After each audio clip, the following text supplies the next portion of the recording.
نحمده ونصلي على رسوله الكريم أما بعد فأعوذ بالله من الشيطان الرجيم بسم الله الرحمن الرحيم يا أيها الذين آمنوا قوا أنفسكم وأهليكم نارا وقال النبي صلى الله عليه وسلم ألا كلكم راع وكلكم مسؤول عن رعيته متفق عليه۔ انداز بیاں اگرچہ بہت شوق نہیں ہے، انداز بیاں اگرچہ بہت شوق نہیں ہے، شاید کہ اتر جائے تیرے دل میں میری بات۔ محترم مقام قابل احترام جناب صدر اجلاس، اسٹیج پر تشریف فرما علماء کرام، آج کے مہمانان خصوصی، پردہ نشین ماؤں بہنوں اور دیگر سامعین، تمام قسم کی تعریف، حمد و ثنا، بڑائی و کبریائی لائق و زیبا ہے اس وحدہ لا شریک کے لیے جو ساری کائنات کا خالق و مالک ہے، جس کے ایک اشارے سے بڑی سلطنت ستیہ ناس اور تہس نہس ہو جاتی ہے۔ اللہ وہ ہے جہاں ساری کائنات کی طاقت کا اختتام ہوتا ہے، وہاں میرے رب کی طاقت کا آغاز ہوتا ہے۔ اس لیے ہم اس رب کائنات کی تعریف میں الحمدللہ ثم الحمدللہ کی صدائے بلند کرتے ہیں، اور ساتھ ہی یہ دعا کرتے ہیں کہ اللہ تعالیٰ آج کے اس عظیم الشان جلسے کو قبول فرمائے، کامیاب بنائے، آمین۔ بعدہ درود و سلام نازل ہو تمام انبیاء علیہم السلام پر، خصوصاً بالخصوص اللہ کے آخری نبی حضرت محمد مصطفیٰ صلی اللہ علیہ وسلم پر، اللہم صلی وسلم علیہ۔ محترم حضرات، اللہ کے رسول صلی اللہ علیہ وسلم نے ارشاد فرمایا، لا یشکر اللہ من لا یشکر الناس، سنن ابو داؤد حدیث نمبر 4811، یعنی ایسا شخص لوگوں کا شکریہ، ایسا شخص اللہ کا شکریہ ادا نہیں کرتا ہے جو لوگوں کا شکر گزار نہ ہو۔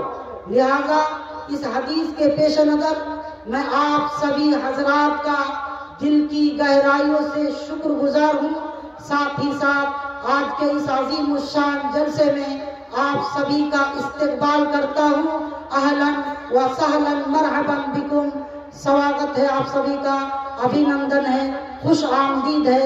آپ سبھی نے تشریف لا کر ہمارے حوصلے کو بلند کیا۔ اللہ تعالیٰ سے دعا ہے کہ اللہ تعالیٰ آپ سبھی کو اس کا بہترین بدلہ عطا فرمائے، آمین۔ فجزاکم اللہ خیراً واحسن الجزاء۔ مدرسے کے تعلق سے کچھ باتیں تھی لکھی ہوئی، لیکن چونکہ وقت بہت کم ہے، انشاءاللہ کبھی بتائیں گے۔ میں اپنی بات کو آگے بڑھاتے ہوئے آپ کو یہ بتانے کی کوشش کروں گا کہ اسلام نے عورتوں کو کیا مقام و مرتبہ دیا ہے اور ان کو دینی تعلیم کی ضرورت کیوں ہے۔ اگر ایک جملے میں یوں کہا جائے تو غلط نہیں ہوگا کہ اسلام نے جو مقام و مرتبہ عورتوں کو عطا کیا ہے، دنیا کے کسی بھی مذہب میں، کسی بھی دھرم میں ایسی مثال، ایسی نظیر نہیں مل سکتی۔ آپ دور جاہلیت کو دیکھ لیجئے، جہاں پہ بیٹیوں کی پیدائش کو منحوس سمجھا جاتا تھا، ان کو زندہ دفن کرنے کا رواج عام تھا۔ اللہ تعالیٰ نے قرآن کریم کے اندر سورۃ النحل میں اس کا نقشہ کچھ اس طرح سے کھینچا ہے، وَإِذَا بُشِّرَ أَحَدُهُم بِالْأُنثَىٰ ظَلَّ وَجْهُهُ مُسْوَدًّا وَهُوَ كَظِيمٌ يَتَوَارَىٰ مِنَ الْقَوْمِ مِنْ سُوءِ مَا بُشِّرَ بِهِ أَيُمْسِكُهُ عَلَىٰ هُونٍ أَمْ يَدُسُّهُ فِي التُّرَابِ أَلَا سَاءَ مَا يَحْكُمُونَ۔ یعنی جب ان میں سے کسی کو بیٹی کی خوشخبری دی جائے تو ان کا چہرہ مارے غم کے اور افسوس کے کالا ہو جاتا ہے اور وہ غمگین ہوتا ہے۔ ساتھ ہی ساتھ اس خبر کو برا سمجھتے ہوئے لوگوں سے چھپتا پھرتا ہے، من ہی من میں یہ سوچتا رہتا ہے کہ اس ذلت کو برداشت کرے یا اس کو مٹی میں دبا دے۔ اللہ تعالیٰ نے دوسری جگہ ارشاد فرمایا، وَإِذَا الْمَوْءُودَةُ سُئِلَتْ بِأَيِّ ذَنبٍ قُتِلَتْ، قیامت کے دن زندہ دفن کی گئی لڑکیوں سے سوال کیا جائے گا، کس جرم کے بنا پر، کس گناہ کے بنا پر تم کو قتل کیا گیا تھا، یہ سوال ان سے کیا جائے گا۔ محترم حضرات، ایسے ماحول میں جب اسلام کا سورج طلوع ہوا تو اسلام نے ان تمام منحوسیات کو مٹا کر راکھ کر دیا اور بیٹیوں کی پیدائش کو باعث شرف و عزت قرار دیا. فرمایا من عال جاریتین حتی تبلغا جاء یوم القیامہ انا وہوا وظن اصابعا. صحیح مسلم حدیث نمبر 2631. یعنی اللہ کے رسول نے فرمایا جس شخص نے 2 لڑکیوں کی ان کے بالغ ہونے تک اچھی پرورش کی، قیامت کے دن ایسا والد اور میں اس طرح سے آئیں گے. اور آپ نے اپنی انگلیوں کو ملا لیا. سبحان اللہ، کتنے خوش نصیب ہیں والدین. اور اسلام نے کتنا اونچا مقام و مرتبہ دیا ہے ہماری ماں و بہنوں کو کہ خصوصاً بچیوں کی، لڑکیوں کی صحیح تعلیم و تربیت پر جنت کی بشارت دی. کسی شاعر نے کیا ہی خوب کہا ہے، مہکتا رہتا ہے دل کا جہان، مہکتا رہتا ہے دل کا جہان بیٹی سے، زمانے بھر میں بڑی میری شان بیٹی سے. ضروری یہ نہیں بیٹوں سے نام روشن ہو، ضروری یہ نہیں بیٹوں سے نام روشن ہو. میرے نبی کا چلا خاندان بیٹی سے. اللہ کے رسول کے تمام صاحبزادے انتقال فرما گئے تھے، لیکن اللہ نے آپ کو 4 بیٹیوں کا والد بنایا اور دنیا میں مقام و مرتبہ دیا. ضروری یہ نہیں نام بیٹوں سے روشن ہو، بیٹیوں سے بھی نام روشن ہوتا ہے. محترم حضرات، اور جب یہی بیٹی بیوی بن جاتی ہے تو اسلام کے مطابق شوہر کی نظر میں سب سے قیمتی سامان بن جاتی ہے. حضرت عبداللہ بن عمرو رضی اللہ تعالیٰ عنہ سے روایت ہے، اللہ کے رسول صلی اللہ علیہ وسلم نے ارشاد فرمایا الدنیا کلها متاع وخیر متاع الدنیا المرأة الصالحہ. صحیح مسلم حدیث نمبر 1467. یعنی دنیا مکمل طور پر فائدے کی چیز ہے. دنیا میں فائدے کی چیز بہت ہے، عیش و آرام کی چیزیں بہت ہے، لیکن اللہ کے رسول نے فرمایا دنیا کی سب سے بہترین سامان، غور کیجئے بات پر، دنیا کی سب سے بہترین سامان، اگر دنیا کی کوئی بہترین سامان ہو سکتی ہے تو نیک اور صالح بیوی ہے.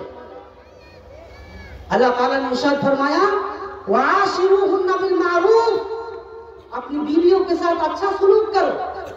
اسی طرح جب معاویہ بن حیدر رضی اللہ تعالیٰ عنہ نے اللہ کے رسول سے سوال کیا کہ شوہر پر بیوی کے کیا حقوق ہے، بیوی پر تو حقوق ہے شوہر کے، لیکن شوہر پر بیوی کے کیا حقوق ہے، تو آپ نے 2 لفظوں میں فرمایا تھا سن لو ان تطعمها اذا طعمت وتكسوها اذا اكتسيت ولا تضرب الوجه ولا تقبل ولا تهجر الا في البيت. سنن ابو داؤد حدیث نمبر 2142.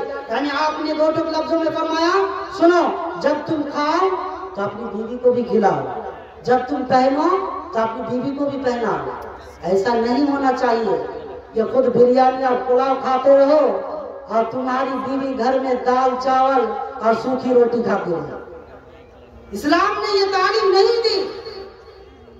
اللہ کے رسول نے مزید فرمایا سن لو، اگر بیوی کی کوئی بات یا کوئی کام تمہاری شخصیت کے خلاف ہو اور ہلکی پھلکی مارنے کی ضرورت پڑے تو ٹھیک ہے، ہلکی پھلکی مار سکتے ہو، لیکن ولا تضرب الوجہ، چہرے پر مت مارو، ان کا نقشہ نہ بگاڑو.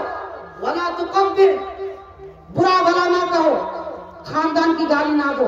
ولا تہجر الا فی البیت، اور گھر کے علاوہ ان سے جدائی اختیار نہ کرو.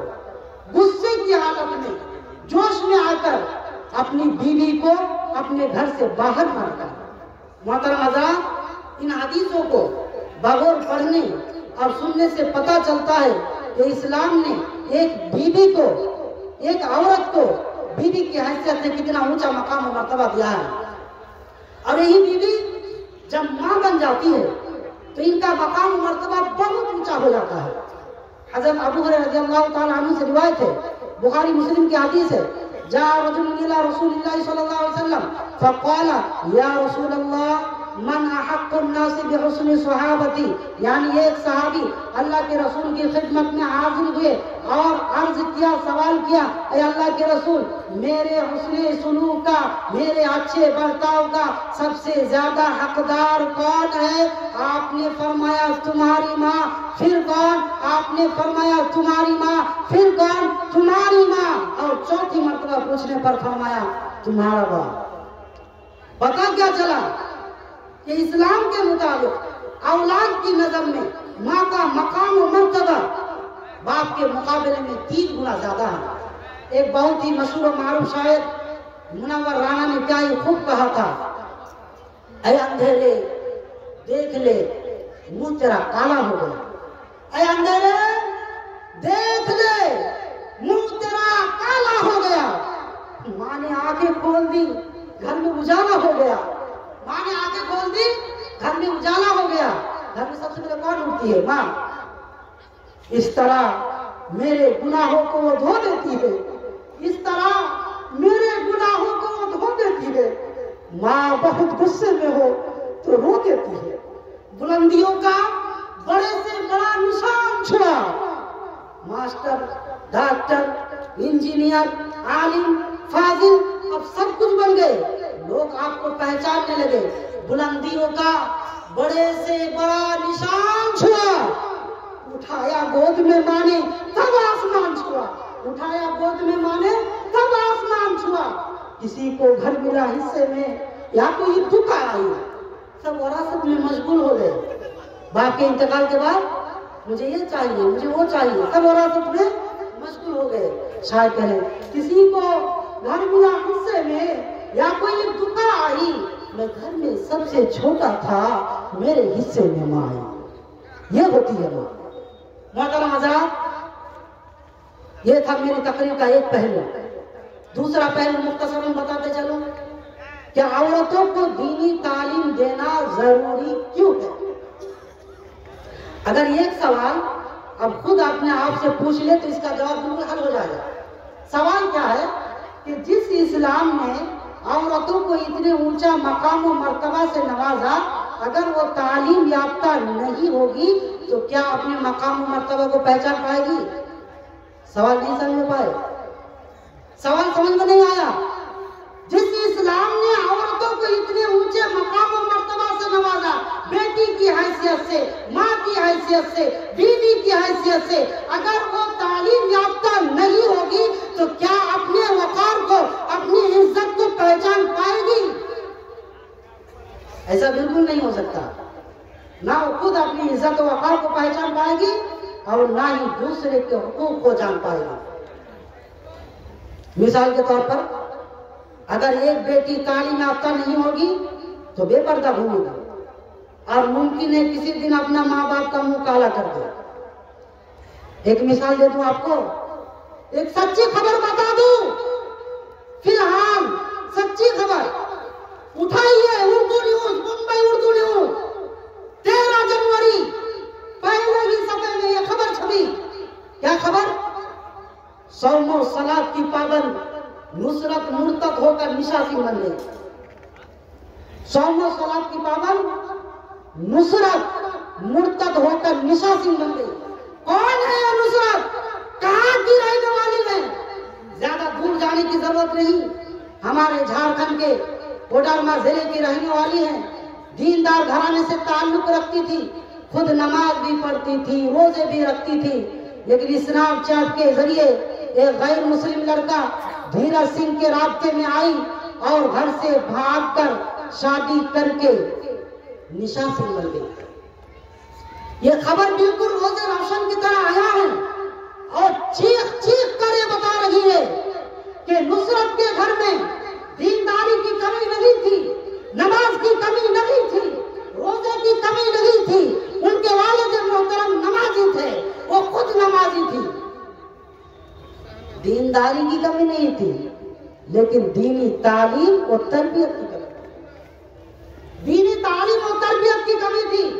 ان کے ابو نے ان کو یہ نہیں سکھایا تھا کہ بیٹی توحید کیا ہے، شرک کیا ہے، اسلام کیا ہے، ایمان کیا ہے، کیونکہ مجھے یہ پورا یقین ہے اگر کوئی بیٹی صحیح سے توحید کو جان لے تو مرنا گوارا کرے گی، اپنے دھرم کو چھوڑنا پسند نہیں کرے گی۔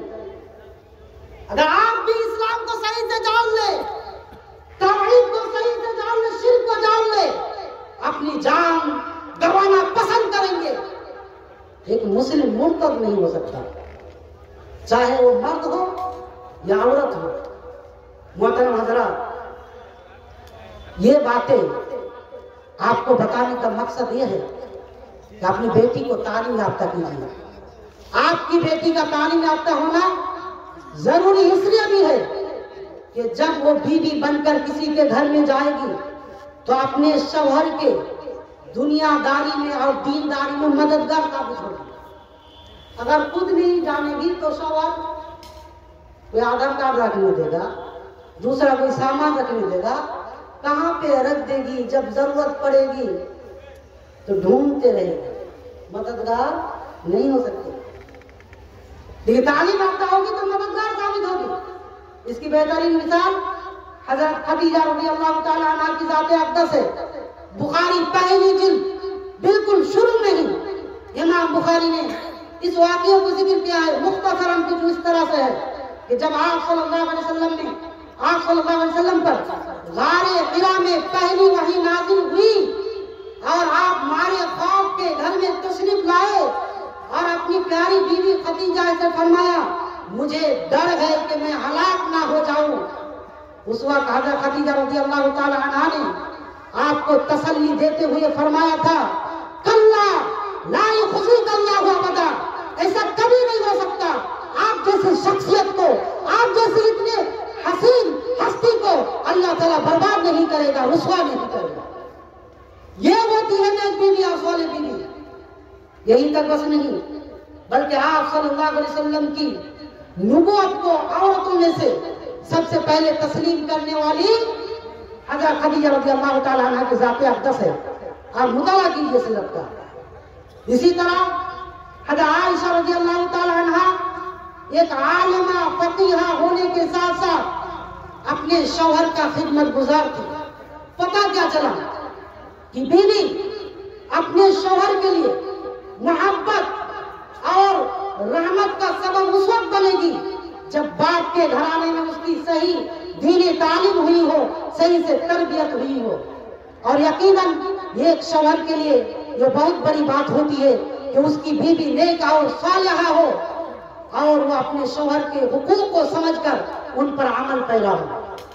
اب آخری بات بتاتا ہوں، عورتوں کے تعلق سے سب سے اہم مسئلہ ماں کا مسئلہ ہے، کیونکہ ہر انسان چاہے وہ کتنا بڑا ہو گیا ہو، ہر انسان کی پہلی درسگاہ، پہلا مدرسہ، پہلی یونیورسٹی ماں کی گود ہوا کرتی ہے۔ باپ عموماً روزی روٹی کی تلاش میں مشغول رہتے ہیں، بچہ اپنا زیادہ تر وقت ماں کے ساتھ گزارتا ہے۔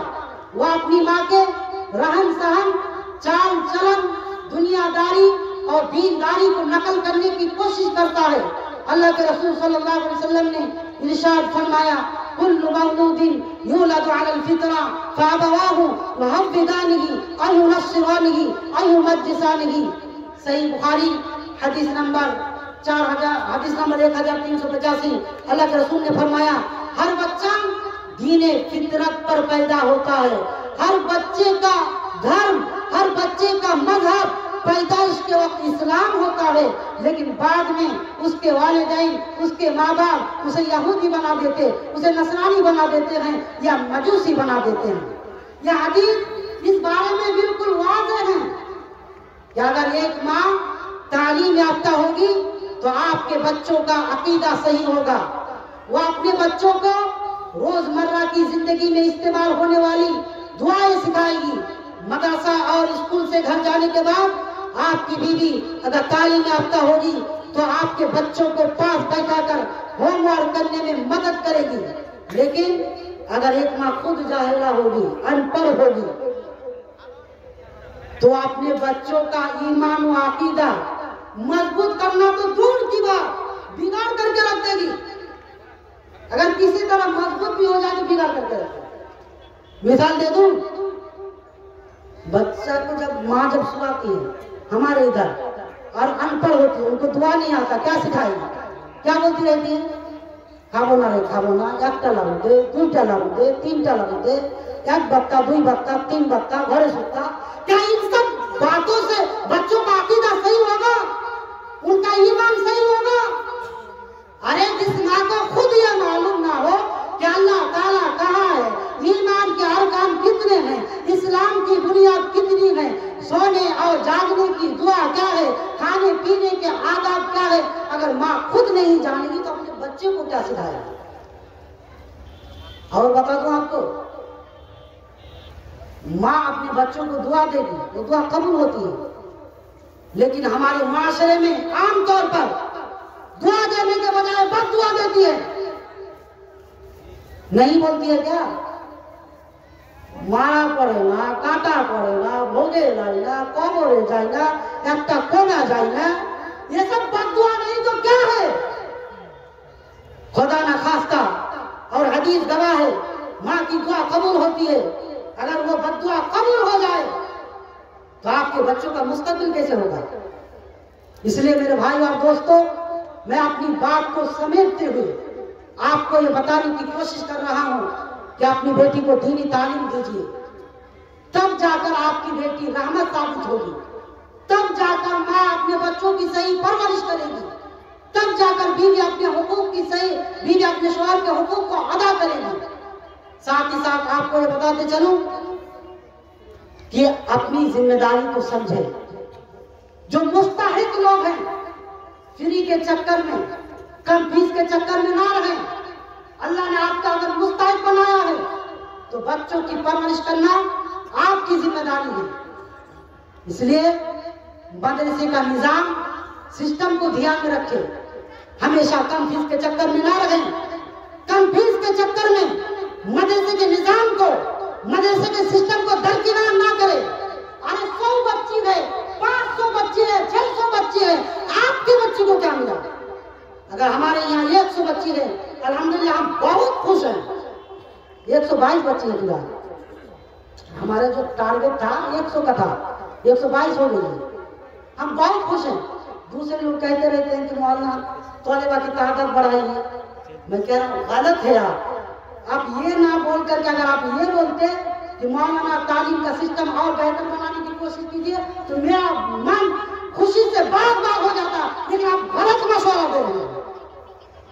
کثرت تعداد، ہر اردو ہو جا رہا ہے کیا؟ کثرت تعداد یعنی تعداد کا زیادہ ہونا، سنکھیا کا زیادہ ہونا کامیابی کی سیڑھی نہیں ہے۔